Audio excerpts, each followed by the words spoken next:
One of my favorite things to exist in certain mediums is the concept of additional content on top of the original or base content.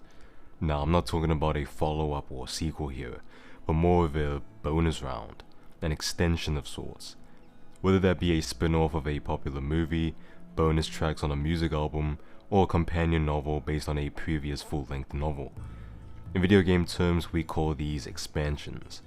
Expansions or expansion packs are add-ons for existing games that provide additional or spin-off content based on the backbone and foundation of the base game. Whether that's a brand new campaign, a handful of new multiplayer maps, a few extra levels, or an entirely new game mode altogether.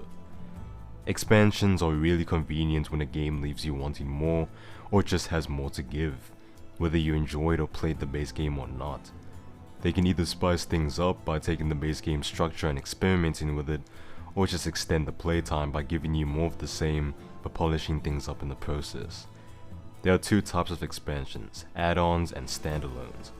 Add-ons require the base game in order to play the expansion, whereas standalones allow you to play without the base game. Both have their pros and cons, which I'll cover, but are equally great in their own right.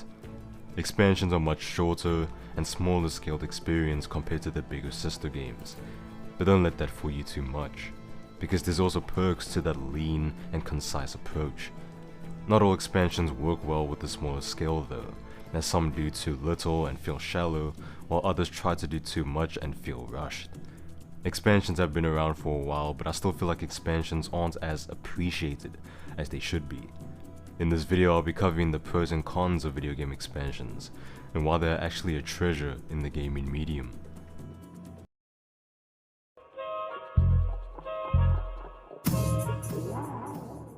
Add-ons, as I've mentioned before, can only be accessed when you have the base game, because the expansion is either too small for standalone release, or it requires prior experience of the base game, like when an expansion can only be accessed after progressing to a certain point in the main campaign.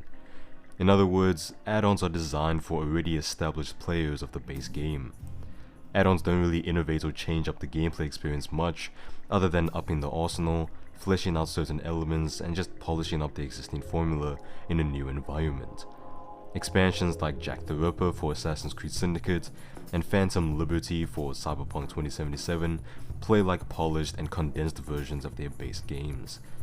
Jack the Ripper takes the backbone of Syndicate and places it into a dark and atmospheric experience, whereas Phantom Liberty builds upon the base game while telling a much more focused story.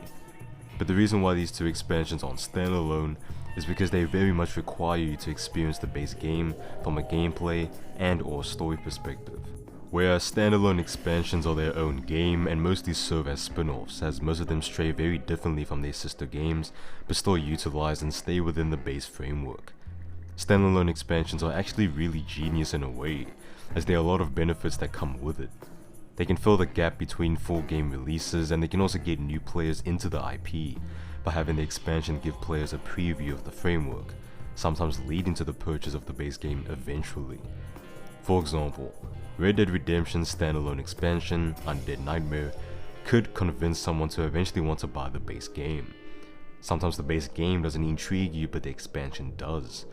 For example, someone who couldn't really care for a game like Far Cry 3 might be very interested in Blood Dragon, but now doesn't need to buy Far Cry 3 for the mere sake of playing Blood Dragon. Things of that nature. And so to add to the topic of expansions, I have to talk about the concept of direct spin-offs.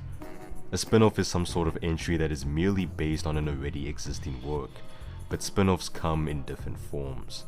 There could be a series that is a spin-off of a movie, or vice versa.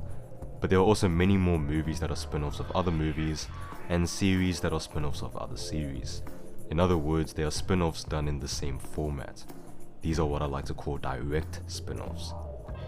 I feel this term is important in this context because not all video game spin-offs could be considered expansions per se. Sometimes a game franchise will have a spin-off to a certain game, but it's presented very differently. Like how Assassin's Creed Chronicles doesn't play like the main games. In fact, it's an entirely different genre. A direct spin-off in the Assassin's Creed franchise would be something like Assassin's Creed Liberation, a game that plays almost exactly the same as the game it's based on, being Assassin's Creed 3. Only a direct spin-off can qualify as an expansion. But why am I talking about spin-offs? Well, because expansions are technically direct spin-offs to their base games.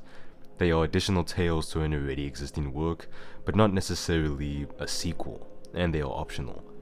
Sure, these expansions can take place directly after the main story, just before, right in the middle, or in a completely alternate timeline that most likely isn't even canon. But they don't continue the main story.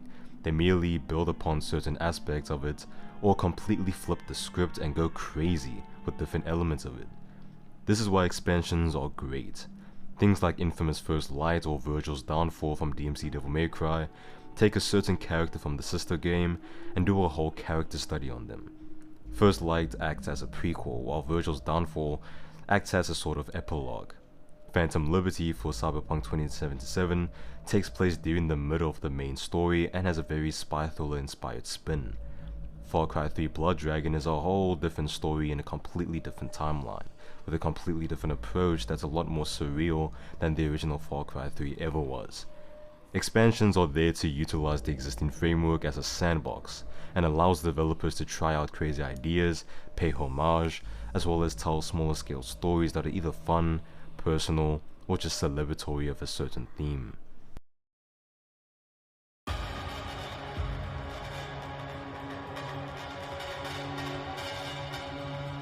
What is a sequel in gaming terms? A follow-up game, for sure, but they are essentially overhauled versions of a predecessor. These sequels provide brand new content with a new experience and noticeable improvements that make it feel distinct from the previous game. But there are levels to this. Too many changes can result in a new experience, but not in the best way. These changes can go too far as to completely change a franchise or lead it into an identity crisis. I'm looking at you, Watch Dogs Legion. But very little change can result in some deja vu. There's new content, but the experience feels sort of copied and pasted. Same mechanics, same problems, just a different theme. But there's a little bit of a middle ground. A level of change where there are a lot of improvements that are mostly quality of life oriented, but the overall experience is still quite similar, albeit with a different flair. Bite-sized sequels, as I like to call them. Many people will call these lazy sequels or copy and pasted follow-ups, a game that should have been a cheap DLC. And in some cases, they're right. But I kind of like them. Before you absolutely put me on a George Foreman grill, let me explain why. Hitman Contracts, for example, is a sequel to Silent Assassin which released 2 years prior, yet Contracts is about more than half the length of Silent Assassin. Contracts plays almost exactly the same as that game, but everything is much more polished with many quality of life improvements, making Contracts feel like a standalone expansion to Silent Assassin rather than a full-blown sequel. Assassin's Creed Rogue does a similar thing. Rogue is a follow-up to Black Flag, yet it feels more like a standalone expansion to Black Flag, as it's a shorter game with the exact same framework, just a slight makeover and a different theme. These kind of sequels present a few things. First thing is that they take a promising framework and improve on it, making it a definitive iteration of said framework, like Hitman Contracts. Another thing is just giving more of what we're comfortable with and just polishing up an already great framework, like Assassin's Creed Rogue. But there are also these kind of sequels that act more like spin-offs, except there are enough gameplay additions to make it distinguishable from the previous game, like what Far Cry New Dawn is to Far Cry 5. Basically, where I'm getting at is that these half sequels, while initially sloppy on first thoughts, can have quite a few redeeming factors that end up making them feel like worthy follow-ups despite the slightly bite-sized length. But like actual expansions, that bite-sized length can come in handy, which brings me to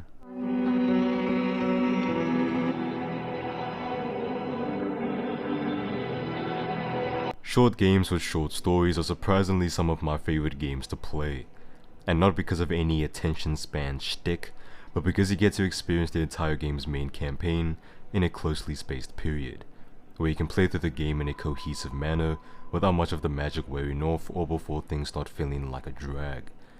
I also enjoy shorter games because of their approach to short narratives, quality over quantity most of the time. But now comes a current issue. A lot of these shorter games and expansions tend to either feel too short for their own good or borderline rushed.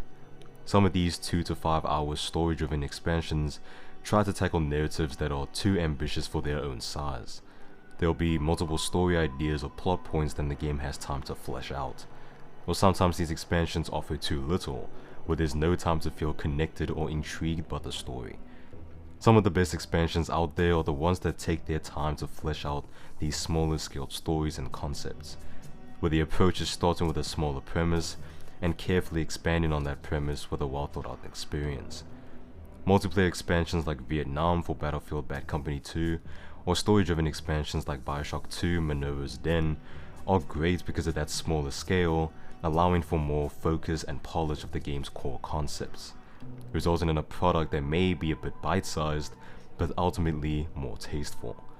It's all about starting small, beginning with the core concepts, and slowly expanding on those concepts in a way that fits and feels justified, because then almost everything feels cohesive and well thought out, making for a smaller experience to be almost, if not, as great as the big sister. Found out. Expansions may not be everyone's cup of tea, and that's fine, but you can't deny that they are very important to gaming. Expansions give developers a second go at building on their framework and or experimenting with it, fulfilling the true potential of said framework before moving on to something new or completely overhauled. This also extends our favorite games with more to explore and witness. A good expansion provides a new but cohesive experience that feels like a worthy addition to the base game. A bad expansion tends to not offer much in terms of an additional or cohesive experience. I feel like expansions don't get much love in the gaming industry, especially as standalone expansions. There are barely any standalones, yet there are so many add-ons out there that would make for absolutely stellar standalone releases. Watch Dogs Legion Bloodlines and Borderlands 3 Bounty of Blood would be amazing as standalone releases, especially the former. Good expansions feel like a win-win, as they help developers out and keep us engaged with the product. But obviously an expansion needs to be well priced. There are so many expensive expansions and packs out there that cost almost as much as the base game itself. It's scummy. But a well-priced expansion can be a hell of a deal, providing for one hell of a time. Wires and chains starting to fade.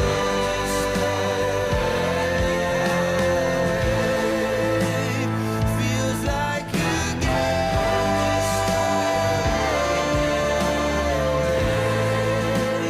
you can't escape.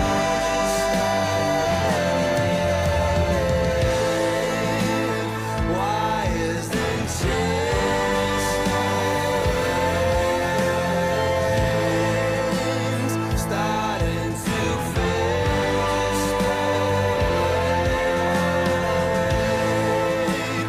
Feels like it gets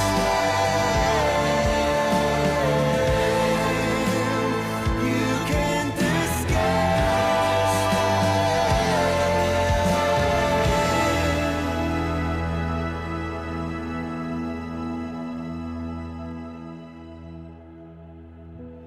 I found out